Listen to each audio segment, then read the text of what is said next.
everyone. Welcome to the stream. I'm going to pass you over to your host, George. Cool. Welcome. Good evening, everybody. We are back with another Premier League review show. They said preview there. That would have been a good show, wouldn't it? Review show. You haven't got Hubert because he's still recovering from the exciting #boring stalemate at the bridge, but we'll get more into that after the intro. Kicking way to do so.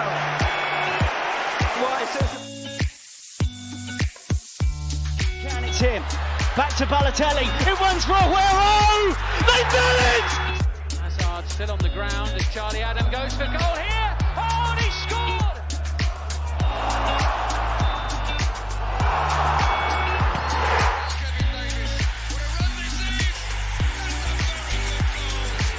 And was by Stones. Andrew Townsend! A field a minute. And Aaron Ramsey starts and ends. An immaculate. Trying to find a way through.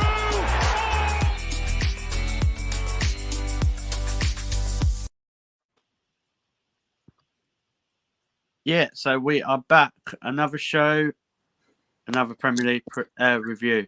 Hope everyone's doing well, and I'm going to introduce my guests first. So he's going to be happy. Nick, how you doing? Doing very well, thank you. After yesterday result, for definite. Got a joke for you, Nick. What's Tottenham and a sausage got in common? Don't know. They get battered everywhere they go. So. Anyway, in the producer's chair for the first time in about 28 years, I think. Sam, welcome back, mate. Hey, thanks for that. I'm as happy as Nick about the result that they had, but not so happy about ours. But we'll go into that later. Yeah, and then we have. It's a bit weird for him. He's just a guest, not any less important. Matt, welcome to the show. I don't know if to be offended or to be appreciative of you calling me just a guest, but we'll go with it. I'm good, thanks. Coming off a. You know you're doing the producing, aren't you? So you're just a guest today. It's nice to sort of be mixing it up especially after this weekend, and we've got lots to talk about. So looking forward to it. Definitely, and also like to everyone who's watching, hope you're all having a nice evening. Please hit that like button already. And comments flood that comment box, and we'll get to them throughout the show. So we'll do what we do at Golden Goal normally. Start with a bit of breaking news from Sky Slow News. It's being broke that Aston Villa are close to agreeing a deal for Unai Emery to become their new manager. Good evening. Good evening. Yeah, I can all hear your excitement. Please don't jump up and down with that excitement of the amazing football he'll play. I know we are really blessed with exciting football when we have to watch Antonio Conte, but let's just remember that. So I'll come to you first, Sam, or Mr. Farley, with your impression over there about Unai Emery. What do you think about Yellow Submarine Man going to Villa? To be fair, I think Villa fans are already going through it enough.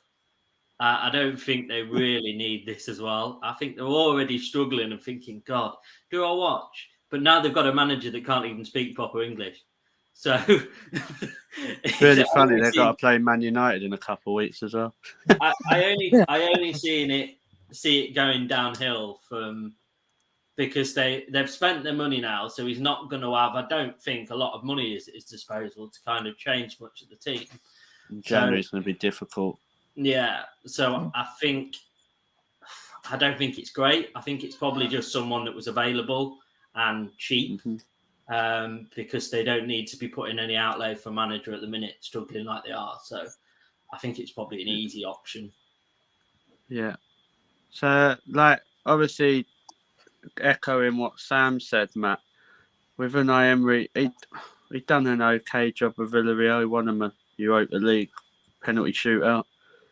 Hope you're watching, Abdi. And he ain't domestically. He's not that impressive, is he? To be fair, I think it also depends on the type of players. Obviously, He's got when half the you- ex-Tottenham squad, isn't he, at Villarreal?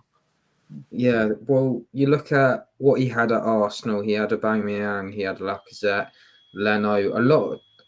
Torreira misused him completely.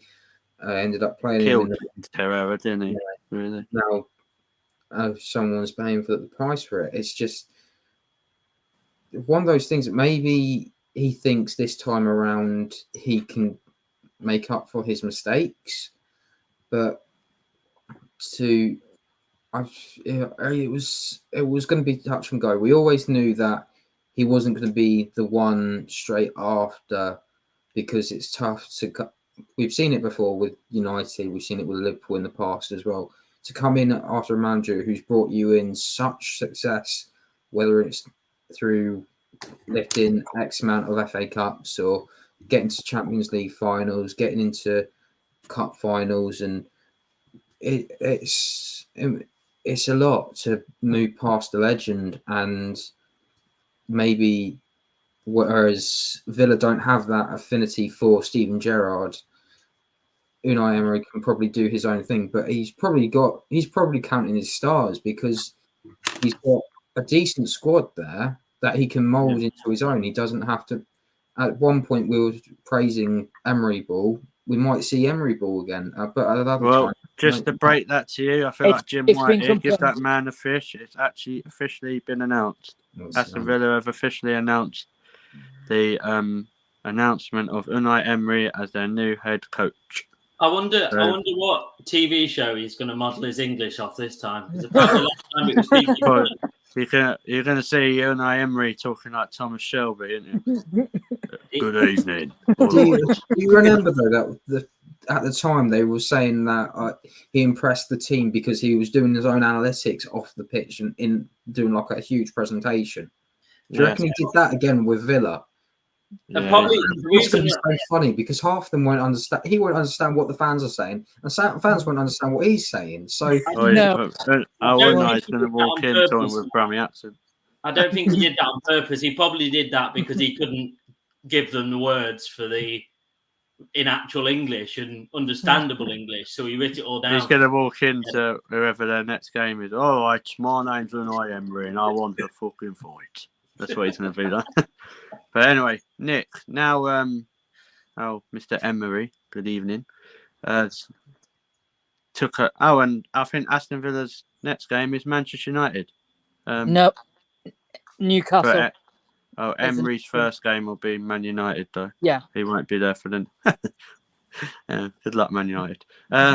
So, where would you say now, realistically, he'd be wanting to finish? Would you still say top 10? I would say, based on the players he's got, I would say top 10 should be achievable with the players they've got. I just don't think they've been. I don't think they've been playing well. I think they've all the form that started the season have dropped off quite a bit because I don't know what Steven Gerrard did with them because he just didn't use it properly. Yeah, he just didn't use it properly. Like Danny Ings was a good Premier League player and he's just been a shadow of himself. Ollie Watkins has struggled. Gwendolyn Coutinho's done very little. Jacob Ramsey and John McGinn have struggled this season. Their form's dipped. They were both dropped for Brentford yesterday. So I just think it's a collective thing. And I think Gerrard's mistake was I think the writing was on the wall once he stripped Tyrone into the capacity. I think a lot of problems with Gerrard is he didn't endorse the fans, did he? As well. No, he didn't. And he didn't understand what Aston Villa was all about. Like, me personally, I think the squad they've got is easy top 10. Mm-hmm. I'd say around 8th, 9th. Like, I think they'll be battling with probably Liverpool for the Conference League.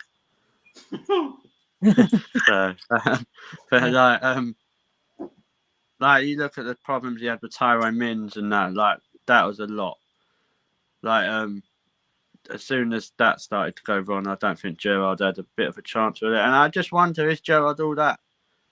He's been challenged in the best league. Like, because being manager for Rangers, like, sorry, any disrespect to any Scottish people watching, it's not hard. You're seeing that. Any Scottish viewers we once had have now never. Yeah, no, they're probably Celtic fans. Apart from Celtic fans, I was going to put that. But I don't know. It'd be interesting to see how Unai Emery does. Like, a lot of Arsenal fans are saying about him. I don't really care, to be honest. But it's like, it don't really bother me if Unai Emery does well or rubbish. As long as he don't beat us, it's fine. So, quickly, do we have any comments before we go on to the game? It's popping off in the comment section. It's all the Scottish fans. So we've got a new face. He probably isn't to any of you, but he is to me for sure. Del Boy Gunner TV. Hey, Del Boy, cheers for tuning in, mate. He's put, what's the crack? What's the bleeding story, lads? But I'm guessing he means breaking story. And then I did comment back and just told him that it was Unai Emery. We got a thumbs up from him. And then we got Tom in chat with what's happening. And then Wilson with loads of exclamation marks and a laughing face.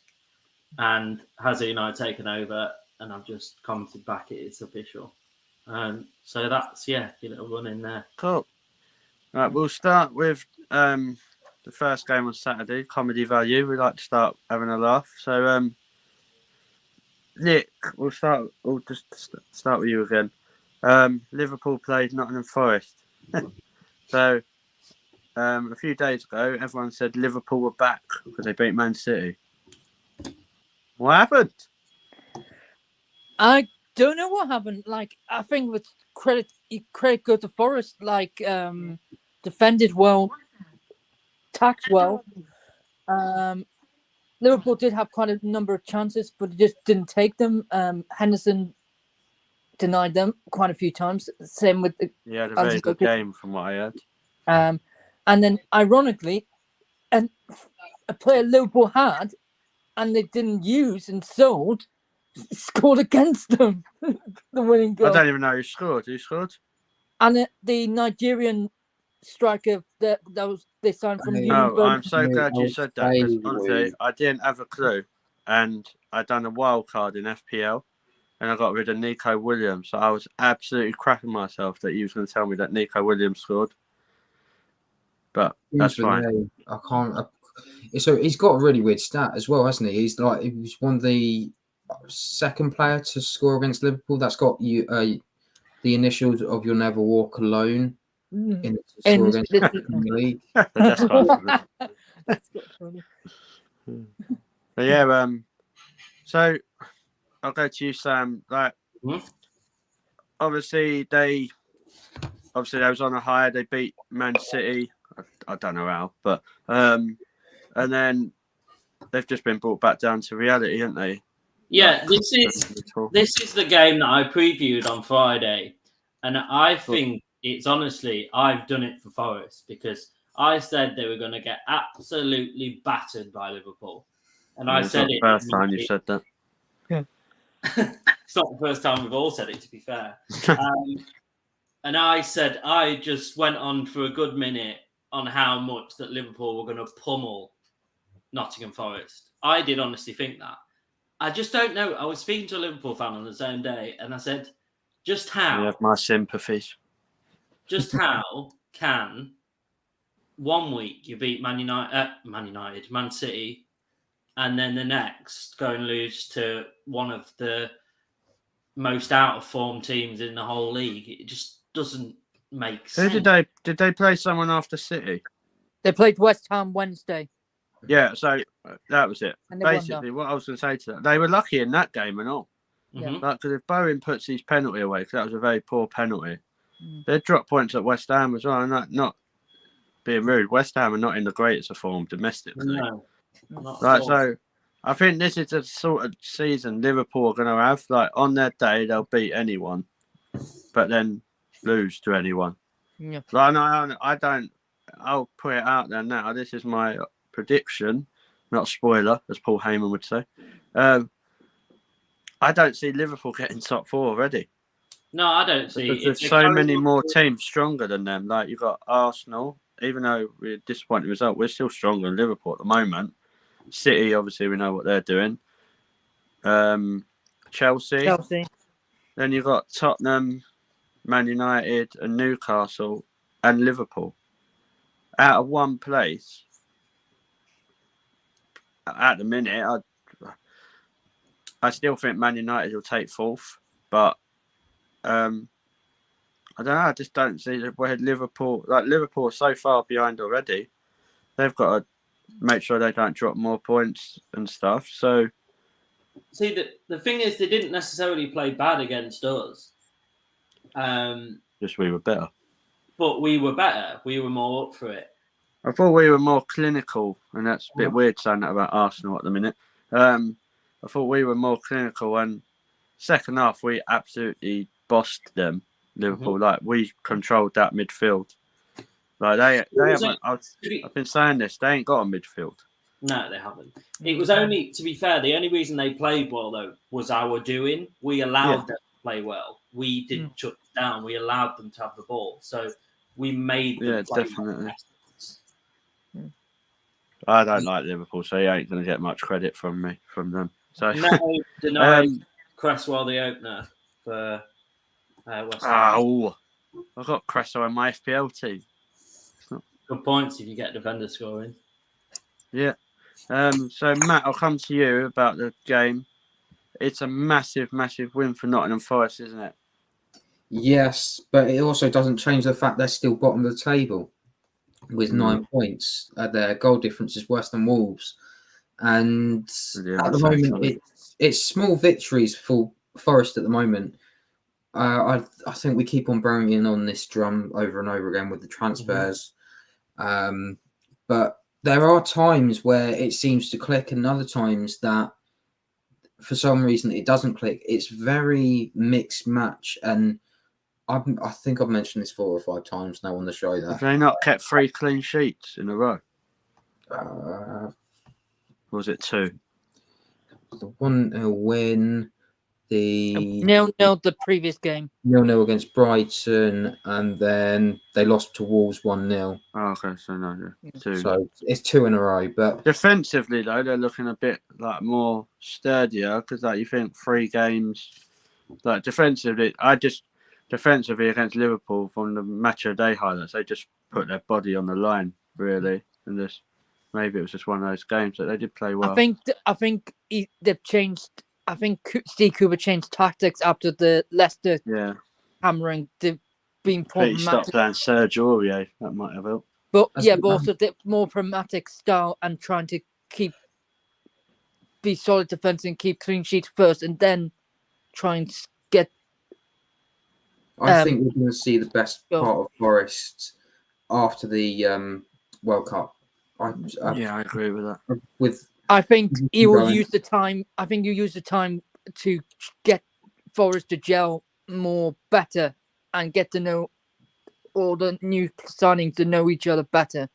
Just a question to all of you: do you think that's also one of the reasons why Steve Cooper has still got a job at Forest, because they looked at the schedule, they got you got a couple more weeks in with the World Cup. They gave him a new deal, didn't they? Yeah. Yes. Was that? Do you think that was the thinking behind it? I think that was based upon the fact that he got them up to the league. I think that's. And I think they wouldn't let him spend the money that he spent if they didn't see him as the future. I think even if they go down, I think they'll stick with him. I think even if Forest go down, they'll stick with Steve. They won't get rid of him, and they'll give him the time to bring them back up if they do go down. Yeah. I think it's recruitment, because I think they'll be ruined if they go down. Yeah, but I think it was the recruitment that was the issue. So I think that's why they've been blamed and sacked. Yeah. I've got a good one for you. Unai Emery has managed David Villa, Sevilla, Villarreal, and now Aston Villa. At this rate, next summer he'll be on Love Island. Yeah, probably. With a You know Brummy what? accent. When you originally said that, I nearly said, "Are you sure it's not a Halloween trick?" I know he's a vampire, but still. Do we have any comments, Sam?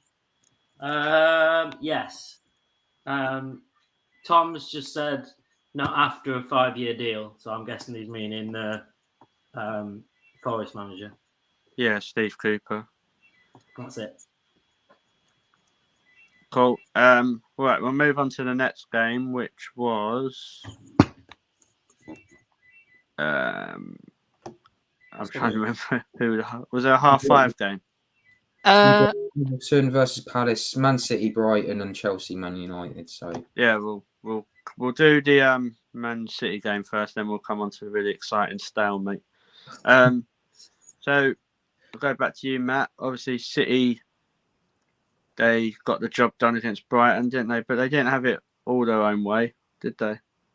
no, it ended up being a little bit of VAR involvement and offsides and things like that. And we're going to come to the same old arguments, aren't we, about VAR interfering and whether it was good or not. But at the end of the day, City do what City are best at, and that's win games. Even Haaland's now, what is it? I don't even know how many goals he's on, but I imagine it's towards 16 now. 17. 17. Okay, so it was one out, but I don't know what to say because I know a lot of people joke that he's like a robot or he's like a cheat code. He's cheat code. You could call him pretty much anything under the sun. That PG, because the way he plays, it's just. I don't. The closest I can remember is Thierry Henry. Yeah. And I don't have, but he didn't have Henry's like. Well, it's actually Thierry Henry did have that aggressiveness on and off the ball, and the speed as well. It was more of the aerial threat Henry didn't have that Haaland has a bit over. So it'd be interesting to see what happens.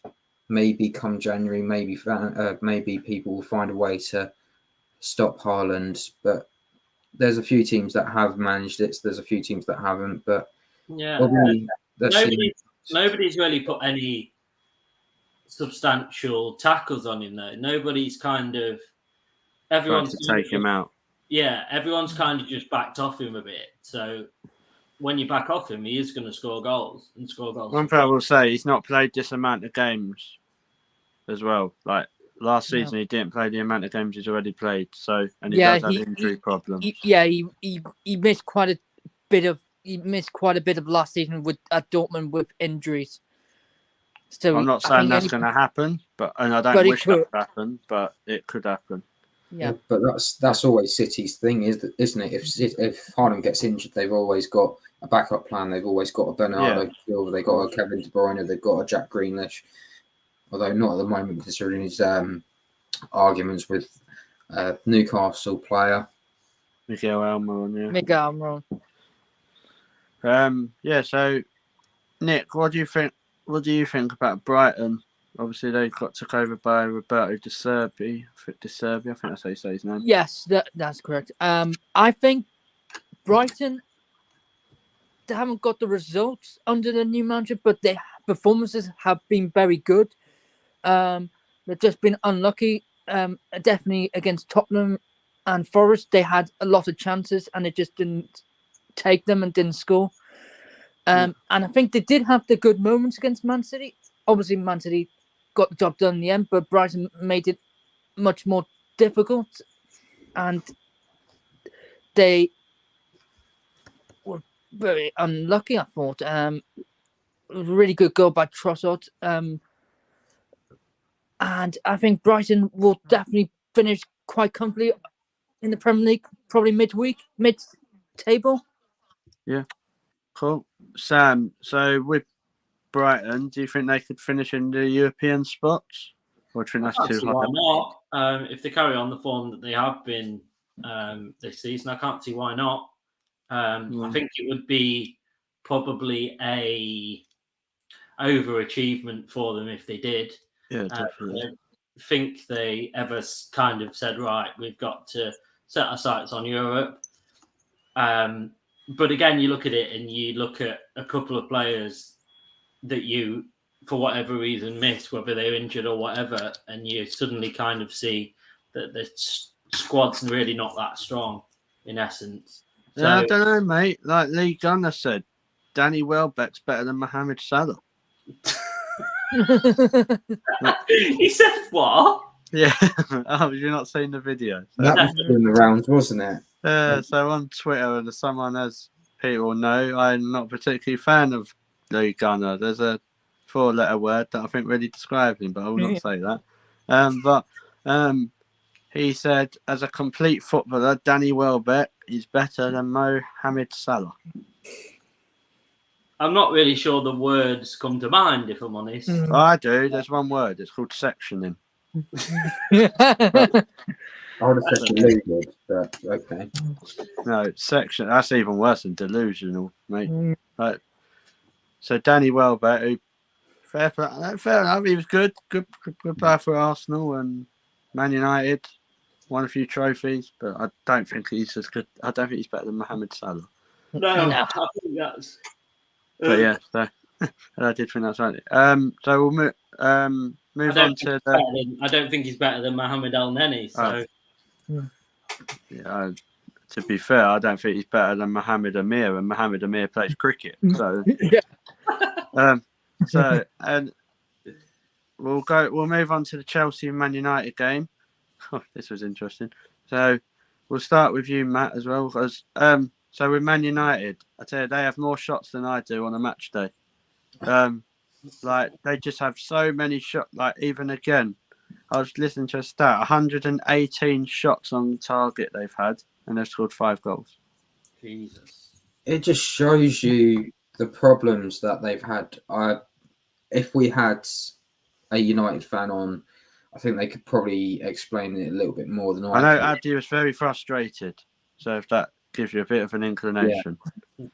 And you can understand that if your conversion rate's terrible, if you having 100 plus shots and you're only scoring a minimum amount, and if you're scoring say 10, 15, 20, you'd want it to be at least a little bit higher than 20 realistically if you're a top club. That's almost relegation form in itself, not to sound too harsh, but it was one of those games where you didn't know which way it was going to go. You didn't know which team's going to turn up. You got a Chelsea team who are, I think now they're finding their feet under Potter, and they do play great football at times, but sometimes they just sit off a little bit too much, and that causes them a bit of frustration. And then you have someone like United who you don't know who's going to turn up. You don't even know who's going to be starting on the bench, let alone whether Ronaldo's going to be sitting in his car on the way back to the stadium because he's had a strop with the manager. Just the whole situation with both teams, it was almost like you could predict this was going to end up being a draw. Yeah, a perfect result for Arsenal, to be fair. It's what we needed. I'll come to you, Sam.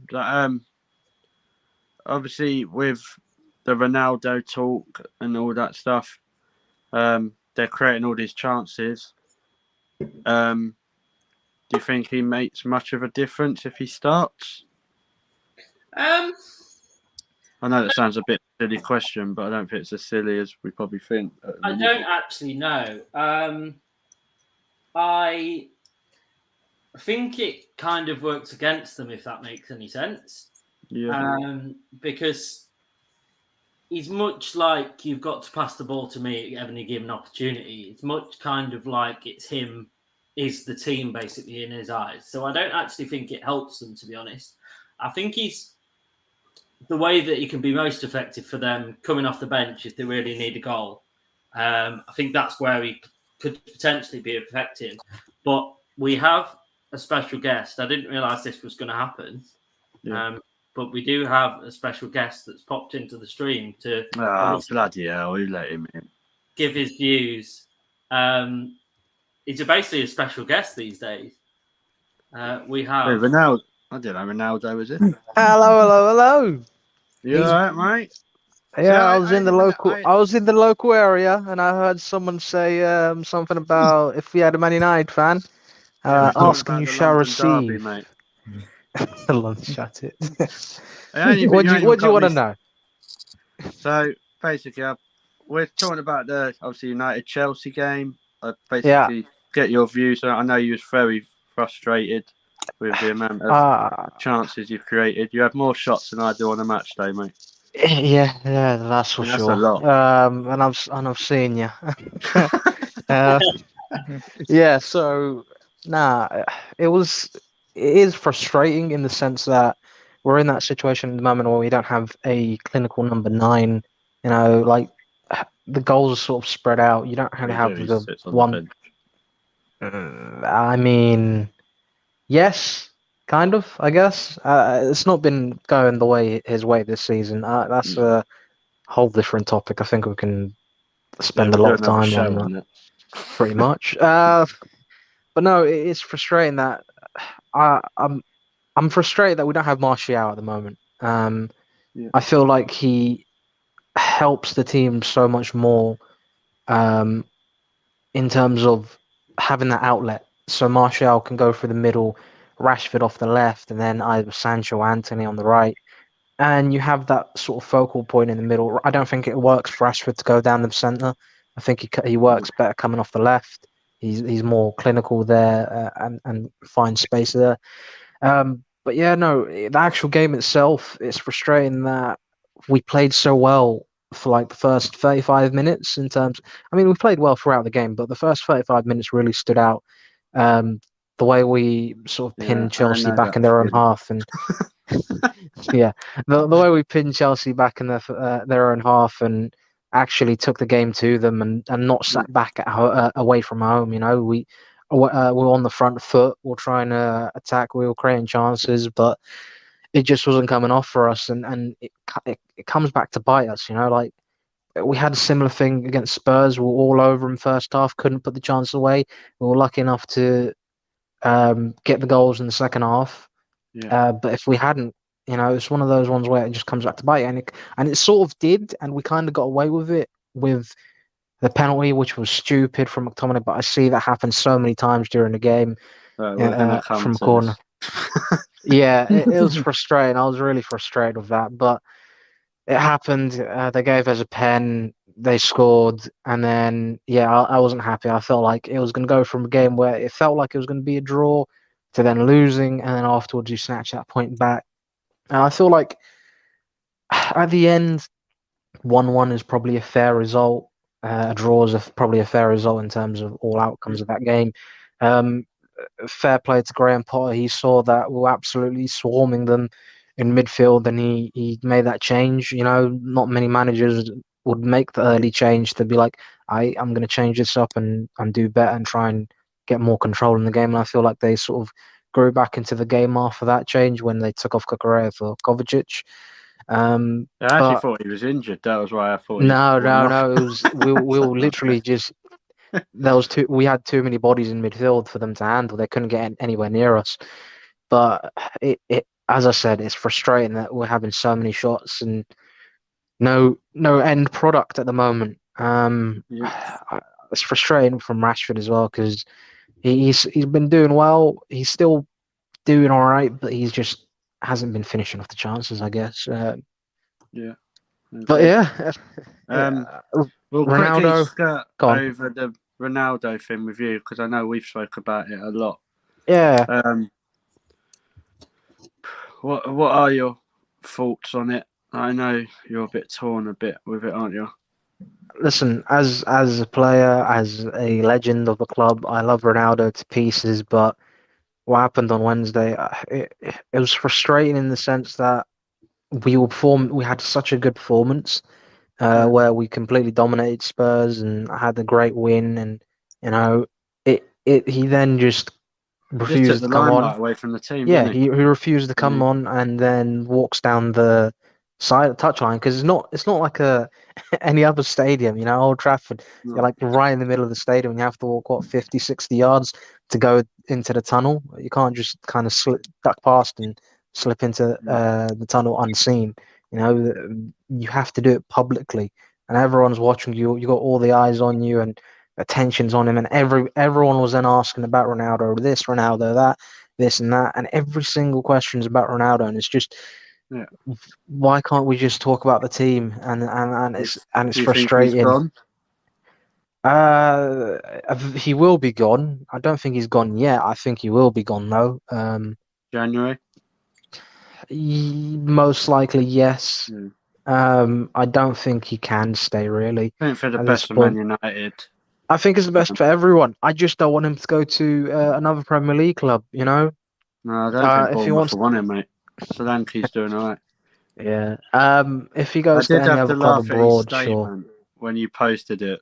And so I was It reading wasn't really an apology, though. It No, wasn't but really an when apology. you put in it, this is Manchester United. Hold on, it's Gary Neville wrote this. Yeah. But quickly, we'll go over this because I just want to get everyone's points of view on it. It'll be a quick fire one. Nick, I'll come to you more on the next game. But We've Nick, also got, also George, quickly, we've also got Hubert's views on the game. Do you want me to play that now? Or? Yeah. Give me. Let me just talk about this, and then we'll play Hubert's thing. So, is that a penalty for you, Nick, or not? In the Chelsea game? No, I don't think it's a penalty. No. You can say why that it's not that quick, but I just seen it all season. We'll come to another game that happened on yesterday. If that's not a penalty, I don't see how the Chelsea one is. I've seen it like loads of times. It happens all the time, and to me, I'm not a United fan, not a Chelsea fan, but it's ridiculous personally, and I think this is why us football fans absolutely go mental because of the inconsistencies. Yep. Would you agree with that, Abdi? Yep. I was absolutely fuming. I was like, what on earth is going on here? Nothing. No, I didn't. You only said it about 4 times. Fuming. Yeah. That's all you wrote. No, I used a few explicitives, but yeah. It was good. I loved it. Yeah. No, unfortunately it's a foul, but it's not. I don't think it's one of those ones. It's just it happens. How many times in a game you see that sort of thing?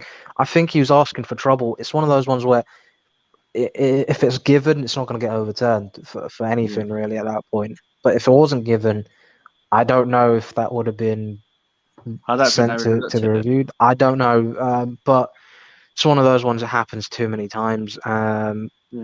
It's very inconsistent. I think McTominay was asking for trouble though. He put himself in the situation. One hand, fair enough, but he put 2, and then it was like he went down too easily, in my opinion. McTominay should have just let him go for the header, and just tried to make him off balance rather than had him in a hug. Briefly sacked you. We will talk about it a bit more. Go on. But did you see the Arsenal game yesterday? I did not, mate. So something pretty similar. Sam, you might be able to agree on that. Happened to Gabriel Jesus, and that wasn't given. I literally was saying that would happen in the Arsenal game. And it won't be given. Because I've just looked at because I haven't. It even happened to Eze. I haven't actually seen the penalty before now. So that was exactly the same as what happened to Jesus. Pretty much picture the same. Yep. So how can you give one and then not give the other? That's my thing. They give Jesus one, it's a penalty. Because I think Jesus one is a penalty. Like by law, maybe the McTominay one is a penalty. I think that's a penalty. But you can't give one and not the other. Well, you can, because they have, but this is different referees. That's how they work, I guess. It was Stuart Atwell again. I just wonder, obviously, quickly, Matt, Do you think they would have, if they went to VAR? Do you think they would have changed that? Well, you would have thought if they would have changed it, they would have either seen something in the build-up where, to be fair, both of them were actually tussling with each other, so there was a chance that they could have actually turned around and said, well, they've both actually got shirts on each other, they're putting each Benefit other of the doubt, yeah.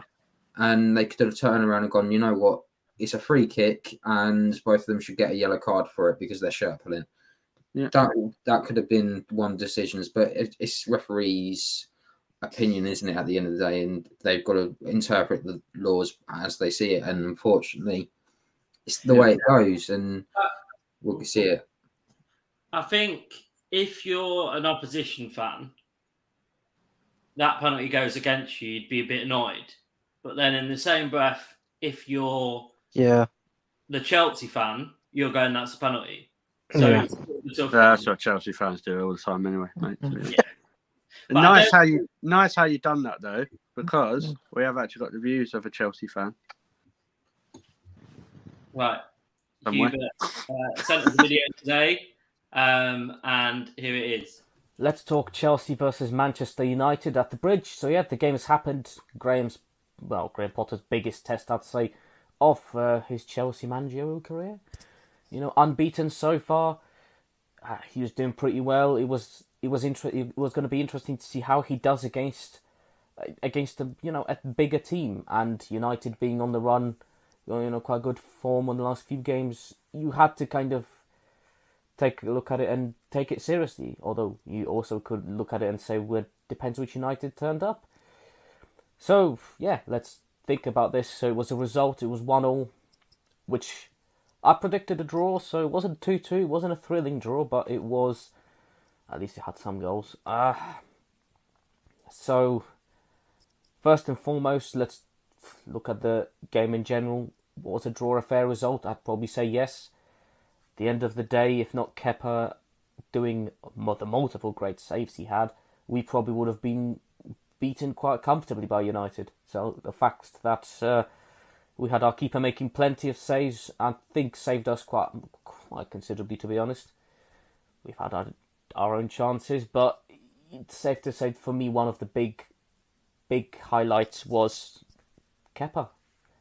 I never thought I would be actually saying this, to be honest, after Mendy came in, but now Mendy's not playing at the moment.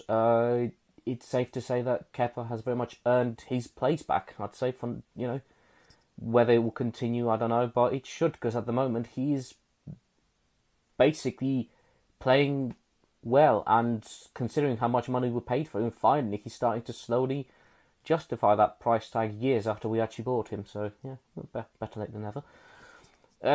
Penalty, well, based on what I heard from the commentary, it sounds like the penalty was correct. So was it controversial? Maybe, I don't know. Football's a contact sport, but what's considered contact sport and it varies. I personally think the penalty was right. Of course, Jorginho scored it. And did I feel confident that we were going to win? No. As I always say, it's a case of waiting for the final whistle, especially with the United games, because this is not the first time this has happened. And this time it came to Casemiro. He came in and scored. And at the end of the day, earned United a well-deserved draw. They could have gotten all 3 points multiple times, if not for our keeper. So, in the grand scheme of things, I'd say it's a fair result. To be honest, for both teams, to be honest, I'd say. I've heard some people say that's a big step backwards for Graham Potter. I don't personally agree with that, because this game wasn't going to be easy. It's one of these rivalries where form can go out the window as well, either way. So, yeah. I personally don't think it was a step back. I think a draw was well deserved. And, well, he's still unbeaten as far as things go, so it's not bad, I think. We just have to carry on, Big game next, Champions League in Salzburg. That's not finished yet, so we'll see what happens then, of course. Premier League carries on for a few more weeks, including a game against Brighton, which, will be interesting as well. So, yeah, all in all, a fair result, I think, for Chelsea. It could have been worse if not for our keeper, so let's keep this in mind. So that was the views of Hubert. Cool, thank you for that. And some breaking news: West Ham are 1-0 up. Kurt Zoomerang, as I call him. So he's the one who scored. That's a West Ham lead, just going into half time. So there were the views quickly of Hubert. I thought Kepa done, by the sounds of it, he done really well. He kept Chelsea in the game. Nick, quickly before we move on we'll switch it up and talk about one of the best games of the weekend. So with Kepa, like Potter seems to have shown his faith in him, doesn't he? Instead of Bendy Mendy. I'm afraid, as you said that, Nick left. All right, that was nice. And maybe he didn't want to talk about Kepa. I'll move to Abdi. I'll quickly say something on that. It is interesting to see how Kepa's sort of taking his chance. That's what you have to do sometimes when you think you're out of favour. A door opens up and then you have a chance to get back into the team. Is what you do with it, and Kepa's certainly grabbed that chance and made the most of it, and he's nailing down that spot. And he's a good goal Kepa now, isn't he? Yeah, and especially there was a lot of pressure on him. They bought him for 70-odd million, something ridiculous like that. Yeah, I forget that. Yeah. No one really talks about that, to be fair. But he was bought for a lot of money. It didn't work out for him at the start. I think Frank Lampard then brought in Mendy to be his keeper. And Mendy was the one who just went and had pretty much one of the best years a goalkeeper could have. Took him to the Champions League final, won the Champions League, won the Super Cup, won the Club World Cup, won the African Cup of Nations of Senegal, won the goalkeeper Yashin Award at the Ballon d'Or. No, it was Donnarumma who won that, sorry. But yeah, he basically he was one of the best goalkeepers in Europe at the time, and then now he's just sort of fallen off a cliff. I don't know what's gone on with him. Big Willie Caballero. Yeah, he was costing Chelsea points and making mistakes, Then he got injured. Then Thomas Tuchel got sacked. Graham Potter came in, and Kepa took his chance and hasn't looked back since. So yeah, fair play to him. I just want to quickly say on the United front, two people want to say something for Rafael Varane. I'm gutted for him. Where he just seemed to overstretch or something, and went down with a hamstring injury. Didn't look great at the time, but it didn't look great at the time. But I think it's going to be three or 4 weeks that he's going to be out. He might just about make it for the World Cup. He might not, but I don't think we're going to see him before the World Cup for United again. Unfortunately. I'm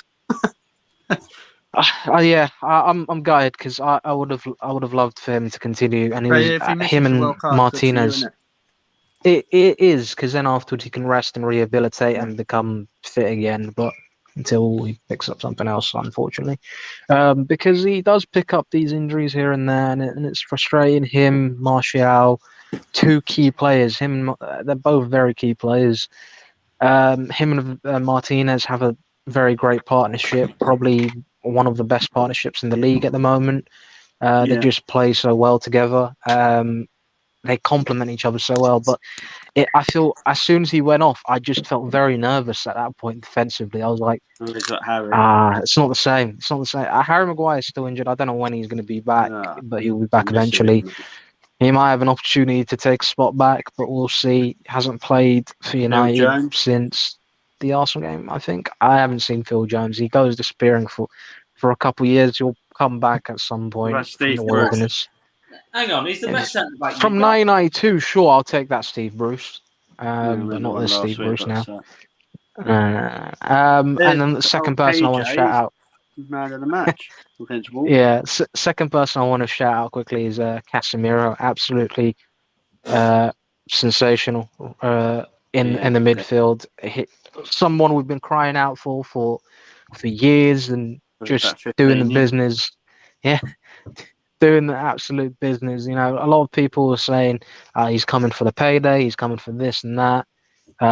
He's finished, he's not going to do this. He just won the Champions League. So I don't know how long we're going to have this kind of Casemiro performances from him. Hopefully it'll last for a good few years and get the most out of it. But at the moment, I'm just loving life with Casemiro. So hopefully there's more to come from him as well. So and good goal for him, good header. You know, he was, he should have scored against Spurs. Well, I wanted him to score against Spurs. That was a good shot he took. But it was just wide. Yeah. I wish it was Ericsson, but yeah, it's a shame. But hopefully we've got Sheriff for the Europa League, West Ham next Sunday. A very hard game, Sheriff. Yeah, that's good. Yeah, don't. It's so hard. It will be pneumonia or whatever their name is. Yeah. No, but Sheriff. Yeah, and then West Ham. West Ham away. No, at home, and then Villa with Unai Emery. We're going to play him first, away from home, and then also in the cup after that. A few days later, we're first and second. So 1-0 we're going to have actually on. I'm yeah. afraid That probably will happen. I'm afraid Abby, you've overstayed your welcome. Yeah, I have. I'll be leaving now anyway. So enjoy the rest of the show for you guys. Cheers, thank you for see you coming soon. on. Yeah, No cheers. worries, brother. That's that Abdi segment. See you guys. See you later, mate. Do you have any comments, Sam? Tom asked whose phone was ringing. I think I don't know. It was probably might have been mine. Nick. No, it might have been Nick's because he might be. I don't know. It might be. He's he might back. have just got a He's job back. or something. Oh, you're back. I So don't know why I'm Ringing again. we had one more comment from a different Tom. This one's just to George. All right, George, mate. Hope you're good. See you Sunday. Yeah, see you Sunday, mate. Looking forward to it. That's Tom, who sits in the clock end near me. So, not normal Tom. Well, they're both normal, but not Tom who normally comes on for the other one. So we'll move on. Nick, are you back with us? Yes, I am. I don't know what happened there. I had to No come worries, out mate. and come back in. I just thought you got bored talking about United and Chelsea. No. It's But we'll move on to a result that was like music to my ears when Tottenham got left out of Toon. Whee! I had to get it in. I had to. yeah. So, Nick, your boys, it's a shame because I actually had a starred voice message of Nick singing Tottenham get battered everywhere they go. And I've never heard Nick do that, so I have to appreciate Nick doing that. So, yeah, you boys went to Tottenham and basically beat them. Yes, we definitely did. Well, the first 15 minutes was a bit scarce. Tottenham had efforts on goal first, which Son and Kane did, didn't they? Yeah, Pope dealt with them, but then after that, Newcastle controlled the game, played really well, deservedly took the goals well. And what was your opinion on the first goal? I thought it was a good goal. I didn't think it was a foul. I thought it was Lloris ran into Callum Wilson. Yeah, I thought the same, to be fair. To be Not honest, because it's a Tottenham goalkeeper, but I thought there wasn't. I think they was just complaining. I thought Lloris was the one who messed up there. What did you think quickly, Sam? I haven't seen it. I was just saying that. All right, Arsene Wenger, welcome. I was saying even if it was a foul, because it's Tottenham, just don't give it. There's no point. Did you see it, Matt? Yeah, on the highlights. Well, that's one up. When your goalkeeper comes out, miscontrols it, and gives the striker the opportunity to do that, you should it shouldn't be happening in the first place. But I just think he's miscontrolled it, and then to get out of it, he's just tried to say, "Oh, it was foul." No. Callum Wilson has every right to go for that. If anyone miscontrols that anywhere on the pitch, that's a 50-50. You're not complaining about whether it's exactly. You just get up and get on with it. it Yeah, seems that's a what I bit thought. petty to be arguing about that and say, "Oh, it's a foul. It's a foul." No, it's got it any day of the week. Yeah. Cool. So back to you, Nick. It might sound like an easy question to you, but I don't think it's that easy. Who would you say your best players so far this season? Because there's that 2 or 3 I could say. Like I think I could Guimaraes, say, Trippier. well, the obvious ones will be Bruno Guimaraes, Trippier. I would say Nick Pope's done really well. Yeah. In goal, he's saved us quite. He's won us quite a few points with his performances. I think Dan Burns he's got to be yes, thrown into the mix. And at left back. I would also say Almiron and Sean Sean Long's have done well when he's played. Miguel Almiron's been quality. He's definitely elevated. Like the goal. Yeah, I think Eddie Howe has improved him, Joe Linton. Well, Eddie Howe deserves United. What he's done with Joe Linton. Yeah, because you think about it, this time last year, Newcastle were bottom of the Premier League. Yeah, and we now got 21. We've got 21 points now after 12 games. You want to tell people who you're above? We're above We're above Chelsea. Yeah. Man United. Yeah. And Liverpool. But breathe it in, mate. Guess what? So are we. But we're above you and also. But yeah, do you know what? I'm happy for you, Newcastle people, because you've had to deal with a lot of. What time is it? You had to deal with a lot of shit basically with Mike Ashley and definitely. You're allowed to. See, I don't even think a lot of people say Newcastle spent a lot of money. They haven't. They have and they haven't for me because they've done it in the right way. Like you look at the players they bought, Callum Wilson. I was having this discussion with Sam and Matt and yours, Nick, about Wilson. The way he's playing, if he can stay fit, would you take him to the World Cup?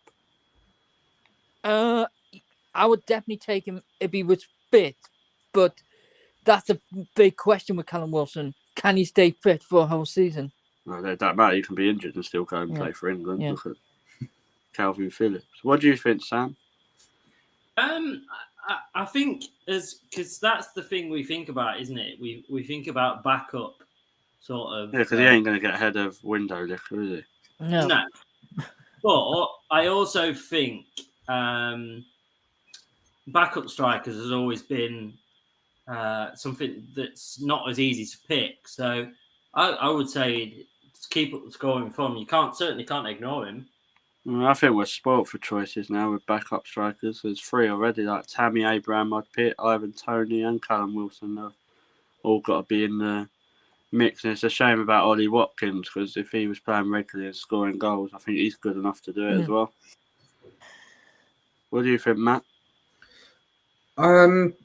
Just on the England front, I think Callum Wilson's the best person to probably pick because he's someone that hasn't played in Europe, so the other teams haven't really seen him that regularly. They don't know what they're going to get with him, so he'll be the perfect sub for when we play USA. He's got a bit about him, isn't he? He's like, the 4 that you've named, really, realistically, I could see all going to the World Cup. And it's just if they'd be given the opportunity, and I always go back to the 2016 Euros when we were losing to Wales and Danny Welbeck and Marcus Rashford come onto the pitch and they changed. I told you he's better than Salah. That's all we need is we need game changers, and they're definitely game changers for me. Wilson will definitely change games, and he bullies defenders for me. Obviously Nick sees him a lot more than probably we all do. But the more unpredictable players we have, the less predictable we seem. Yeah. So, but I'm going to say this: fair play to Newcastle as well, because the fact is that they've, like you've all mentioned, they played well, they've spent well, and they've obviously you got a project with Eddie Howe now, and it's not a 2 or 3 year plan; it's like a 5-year plan. And you're playing so well at the moment, you're going to go, well, are they actually even they're not pushing for Europe at this moment in time. They're sitting in the Champions League spot. You could say they are with an outside chance of perhaps keeping that spot. So It's fantastic. We'll end the game about the Tottenham game there. But a question before, Nick, I'm going to put you on the spot. Are you getting Champions League football, young Nicholas? No, I don't think so. I think Man United will. I think Chelsea or Man United will pit Newcastle to the place, but I can see us getting some form of European football next season at the end of the season. Cool, good answer. I don't know. I wouldn't be surprised if you got it, but I do think United will probably beat you to it. Do you have any comments before we move on to the last game, Sam? No. Well, this could take a while. This game. So we'll move on to. I even hate just even talking about this. Right, we'll go to St Mary's. Bloody Southampton. Southampton against Arsenal. Obviously, Arsenal top of the table, going well. Southampton not going as well. Obviously, on the back of getting a win against Bournemouth. Mm-hmm. Finishes 1-1. Over to you, Sam. I think it was just disappointing, to be fair. I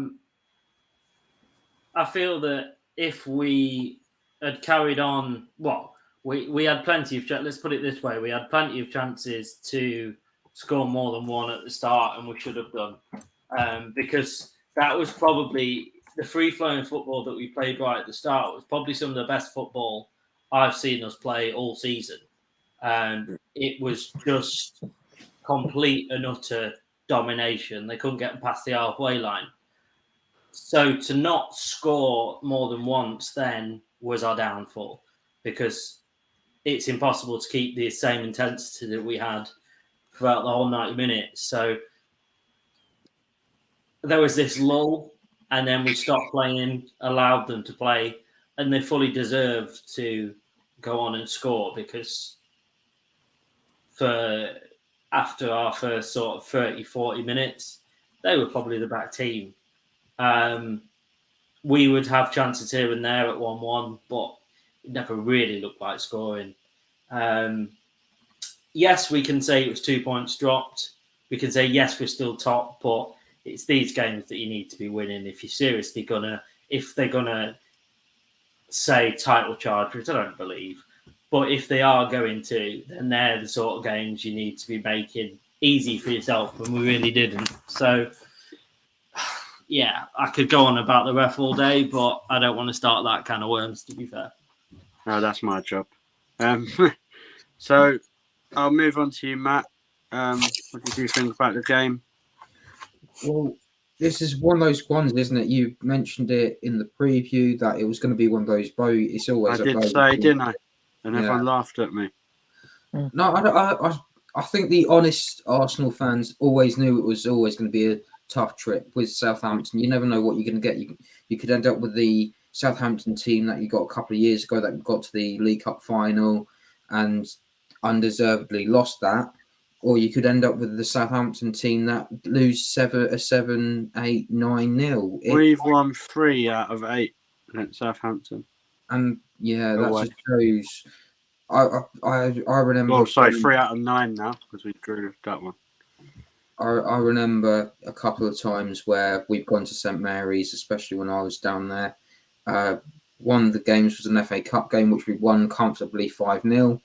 All bearing in mind that they decided to have Harry Lewis in goal, one of the worst goalkeepers I've ever seen since Fabianski. And the other one was the 1-1 draw where Giroud scored the last minute win. Do you remember though when Southampton we were top of the league? I think it was the year Leicester won it. Top of the New Year's Day, and they battered a 4-0. No, it wasn't the 4-0. No, it is one of those ones where it just if and buts and maybes by the end of the season. But the fact that absolutes we dropped points, but it's one that I think you're allowed to have because it's the first draw we've had all season.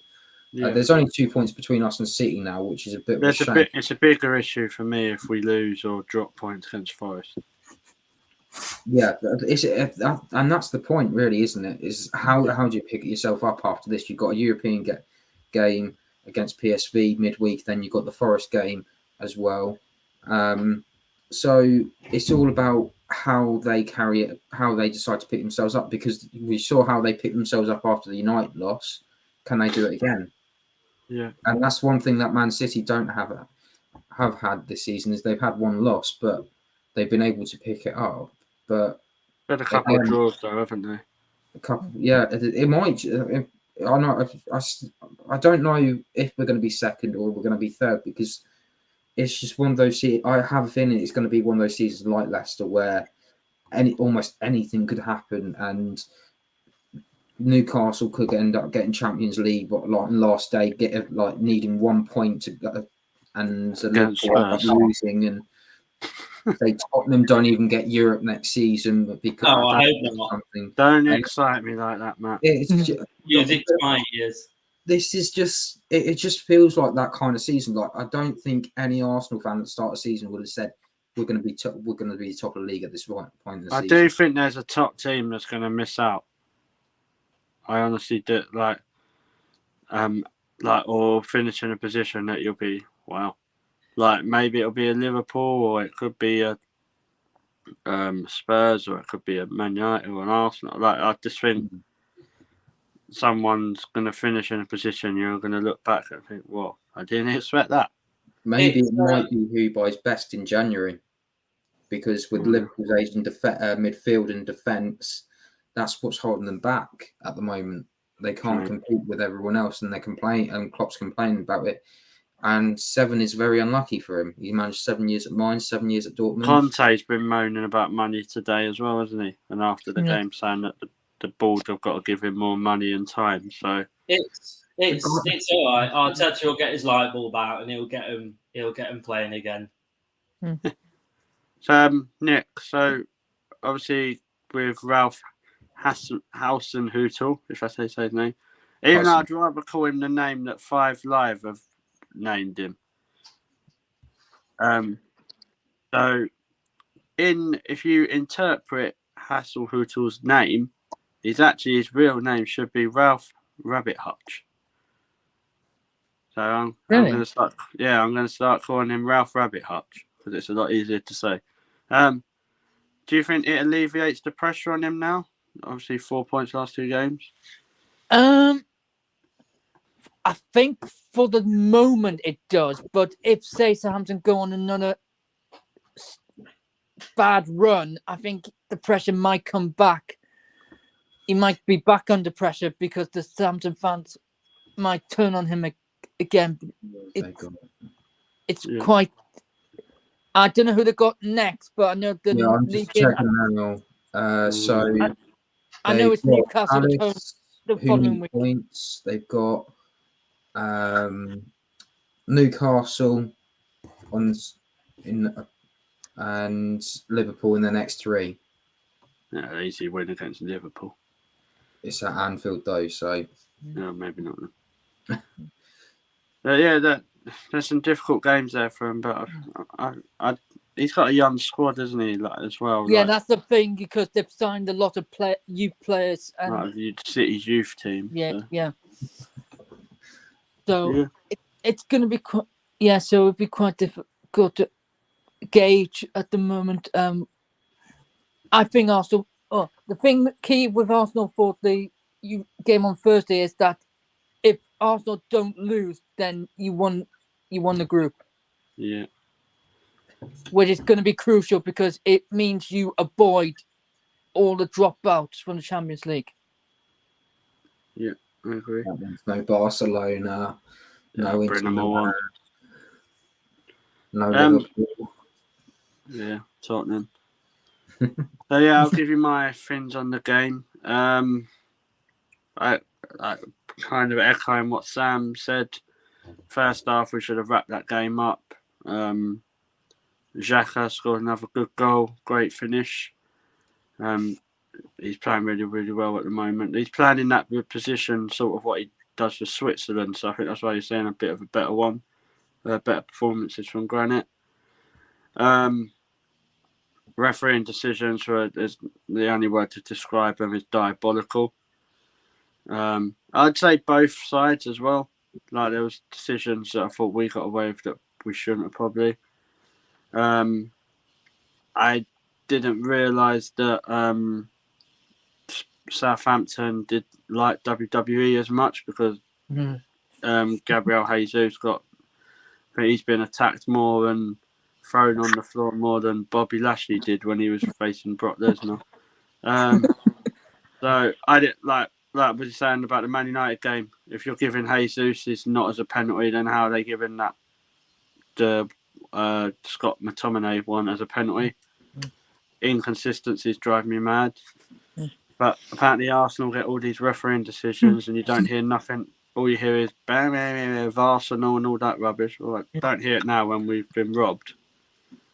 But that's my argument with Sky Sports. And if Gary Neville you're watching, yeah. Just a quick one, George. I had posed this question to my friends the other day, and it's actually for me. I think it's ruining my enjoyment of watching football because I'm spending 90% of my time shouting at the ref and 10% of the time enjoying the football. But we're like the refereeing decisions are not great. Like I don't want to go on to the thing. It's just refereeing's fault about our result because it was. Oh no, not at all. But we weren't to blame for. There's some decision this season. Not it is with us as well, but with other games like they should not be doing that. They really shouldn't. Like some of the decisions so inconsistent. Like I saw something on Eze the other day, and he was like GBH, and then going back to the Arsenal game, Saka got booked for diving. If that's a dive, I'd like to know what Harry Kane's been doing all season. But he gets absolutely smashed to pieces, Saka, and I get why they do it because he's our best player and he's got the talent, and you do that to the better players. But I don't know. Like if I see I don't even know what the referee's name was. What was his name? Rob Jones or something. I thought he played for Liverpool in the 90s, but just thinking about that, like I'm going to go back to the 2016 World Cup. The referees showed us how to use VAR, and they were very consistent with it. It seems like VAR was it the one in Russia they used it. Yeah, so that was the first time, and it was used perfectly. The refereeing was as good as it could be. Okay, there was a few instances that were hit and miss, but there was consistency throughout that tournament. Yeah. That was the standard we were expecting because it just seems VAR. I don't think they know the rules, mate. I think that's the problem. I also think that in comparison, that poses a bit of a question: as was VAR actually brought in to make the game fairer, or was it brought in to make more talking points? And I'm going towards the latter. Yeah, I did. But me personally, I think VAR should have only been brought in for goal line technology, and if you think something's a penalty. Mm-hmm. We've allowed it too much. Yeah, I think you're right. I don't think it should have been brought on for offsides, because if you've got eyes, you can use them. Not like obviously that's another thing as well with the linesmen. The linesmen are being told to not flag until it's too late. So the ball could be in the back of the net, and then being told, "Oh yeah, by the way, it's offside." And then you've got people doing their celebrations, and then it can cause a lot of damage as well. Like you see players. Yeah, if it's clear, if it's obvious he's offside, they should flag because someone not could wait get about injured. 10 minutes. Yeah, but also I think. Going on George's point, I think we've allowed it too much. In other sports, they've got a number of different challenges that they can have to keep the game flowing well. Yeah, we haven't done that, and we've allowed it to take over. I went to the Emirates last season when we played Brighton, and then Martinelli goal got disallowed. 4 minutes, 4 minutes 42 seconds. I am sorry. When you're in a ground, no one knowing what's going on, that shouldn't be happening. No. I'll tell you what, there was a really nice clip out there of the Australian League using VAR, and the incident was a red card because he kicked the player in the face, and he said because he was tugged in the box to begin with, and then he got kicked in the face. They saw it was in the penalty. It was originally 2 yellows and a red, but they decided it was a straight red occurrence, and you got the audio with that from the VAR room. I think that would help a lot, but these are things that should be happening, but they're not. They're happening in other sports, and for some reason, what is it? It seems like we're 20 years behind every other sport, considering we're more. I don't think if you had the radio of what they were saying, though, I don't think they'd actually be talking about the decision. I think they'd be talking about something completely different. Yeah, probably what time come down with me. Yeah, or what biases they've got against certain teams, or it would be just silly. So, but what I will say, obviously, so it's not just focus all on the ref. Southampton deserve what they got in the second half. Arsenal didn't turn up at all second half, and that's something they've got to work on. But I will say the players did look absolutely shattered. Mm-hmm. Personally, on Thursday, I won't play any of them. I'd play all the fringe players, and if you have to play some kids, play them. Because if we don't get 1 point out of 2 games, then we don't deserve to win the group. Personally, you should get it against. You should beat Zurich. Yeah, Zurich are useless. But we'll just see. And I think Arsenal fans have just got to some of them have got to sort themselves out, like having a go at certain players because they ain't scored for a couple of games. But it happens. Just remember, we're still top of the league, 2 points clear. Teams do drop points. We just stay at top as long as we can. At the end of the day, we were 5th last season. Now we're 1st. I think we've got a 12 point. Like we're 12 points better off than we was this time last season. Yeah. So what he put in the chat. Yeah. So just like think of the positives, really.